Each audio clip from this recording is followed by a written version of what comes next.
good to have you back. Let's bring you this. If Sadtu has its way, all schools in the country will use a single calendar. Schools will close on the 14th of December, but inland schools will open again from the 12th of January, while coastal schools are set to open only from the 19th of January. Now, the Teachers Union says it wants that to change. So for more on this, we're joined by Sadtu's Xolani Fakude. Mr. Fakude, always a pleasure talking to you. Thank you so much for your time this morning. Now, you want this change in the new schooling calendar. What informed this perspective? Well, firstly, let me thank you, Tumelo, and greet you and greet the viewers as well. Thank you for giving us this opportunity. We believe, Tumelo, that we're actually making a very, very necessary intervention through this call. In the main, our call is saying that we should allow for any other view in the context of how we come up with a school calendar policy.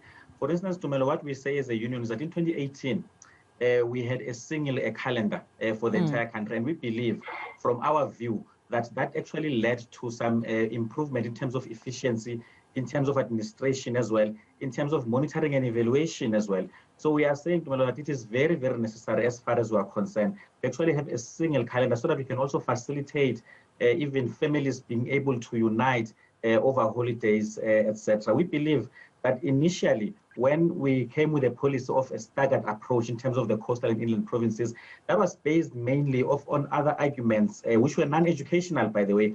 It was on the basis of easing traffic congestion between coastal and inland provinces, etc. And we're saying that ever since then, road infrastructure has improved significantly in South Africa. And ever since then, even the tourism sector has changed in a particular way. So we insist that we need to have a single calendar so that we can be able to be more efficient.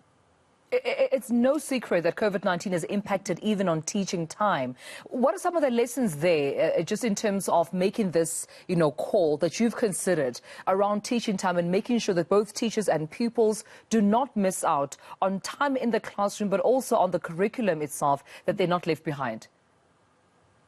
Well, the lessons for us were quite profound. They have been quite profound over the period, especially with COVID. And that is, by the way, one of the contexts that we're raising, that we came with a policy that speaks to school calendar. It was way, way, way before even we thought that we would have a pandemic to deal with.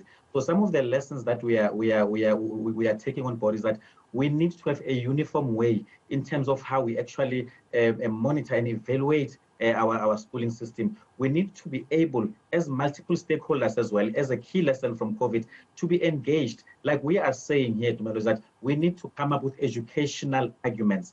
Let us not just come up with arguments that are based on other views that could either be economic and otherwise, but let us then rather look into the particular context, the current context. That is what matters for us. And the consultation, therefore, being able to take on other views, for us is what is important, and it is also what we have learned over the past period. One other thing that we need to really emphasize on is that we have been participating as such through the various task teams with the Department of Basic Education. And I can tell you now, Tumelo, that when we're discussing the issues of the school calendar 2022, 2023, many stakeholders in those particular sessions were actually in favor of a single calendar. And we're therefore saying that why can't their views be taken on board? Why can't their views be taken seriously as well? And we're saying that essentially our issue right now is that let there be a review and let it consider the current context, as we say. And just before I let you go briefly, any feedback from the Department of Basic Education about this call? Well, what we know, for instance, is that we are going to continuously open our doors for an open communication. Obviously, by now, the calendar for 2022 has already been, might be very close to being gazetted. It already has. But then we know that the process, is, we might consider a single calendar as well moving forward. So what we're going to do is that we're going to be interacting very, very directly and consistently with the DBE, because we are still trying right now to make sure that they consider all the other views that come from the other stakeholders that we believe, in actual fact, they are going to lead to improved efficiency administratively and otherwise. We are a single country, by the way, and we need to be able to get some kind of uniformity. We're also taking lessons from other education systems that are developing and are producing the required results, which have, in the main, most of them have adopted a single calendar for the whole country.